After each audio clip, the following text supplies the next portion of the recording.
With shoes like this, it can only mean one thing. This video isn't about how to canyon. What it is a whole bunch of tips and tricks from some experts just to ensure that everyone has the best canyoning experience possible. Blue Mountains canyons are unique because we've got sandstone escarpments through this part of the world that have been eroding through water for millions and millions of years. We end up then with these little narrow slots that we call canyons. By their very nature, they don't receive a lot of sunlight and they get a lot of water. I love taking people into canyons as a guide. I get a real kick out of people stepping into that environment and seeing that beautiful canyon environment for the first time. First of all, making sure you've got the appropriate clothing, good quality wetsuits and thermals, beanies, that sort of thing, as well as good shoes for gripping on slippery surfaces. Keeping moving is another really good way of minimising the chance of hypothermia. Keeping group sizes to an appropriate size, particularly in abseil canyons where there's a chance of being held up at abseil points.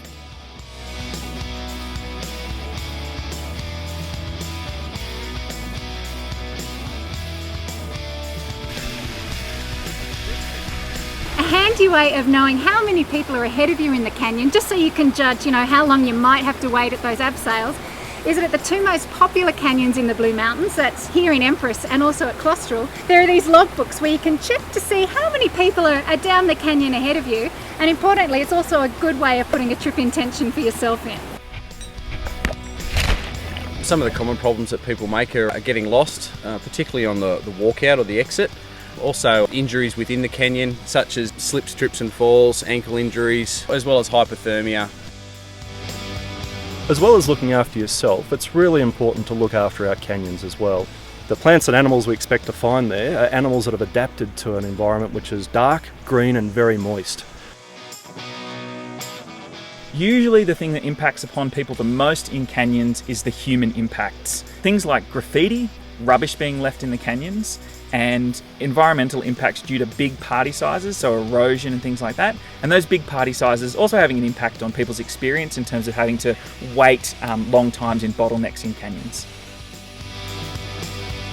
There are times where people underestimate how long it's going to take. It is common for people to get stuck in a canyon overnight. The important thing is to take the equipment ready to at least have a somewhat comfortable night in there. Some basic overnight gear, some warm dry clothes, that sort of thing.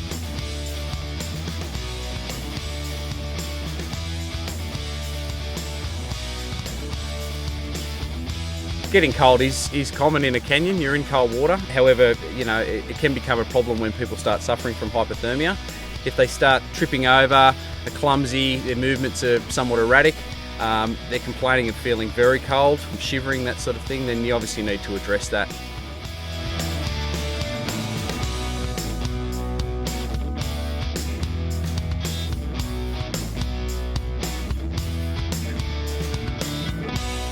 The Trek Initiative is applicable to canyons. Taking the appropriate equipment for the activity, registering your intentions with either the police or a responsible relative or friend, carrying an emergency beacon for when things do go wrong, and knowing your route and sticking to it. Keep your groups small and manageable. Avoid damaging rock surfaces. Take your slings with you when you go. Avoid sensitive vegetation that's both within the canyon and on your way into and back out of the canyon. Avoid marking tracks and take all your rubbish and your human waste with you when you go. We've got a very diverse range of canyons up here and we've got a range of different experiences for a bunch of people.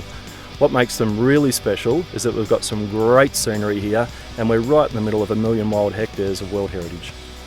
Tourism is the major economic driver for the Blue Mountains region, but that's not the most important reason why canyoning's great. It's also that these people have these amazing and unique experiences in these wonderful places and they go back home raving about them and wanting to conserve those places for the future.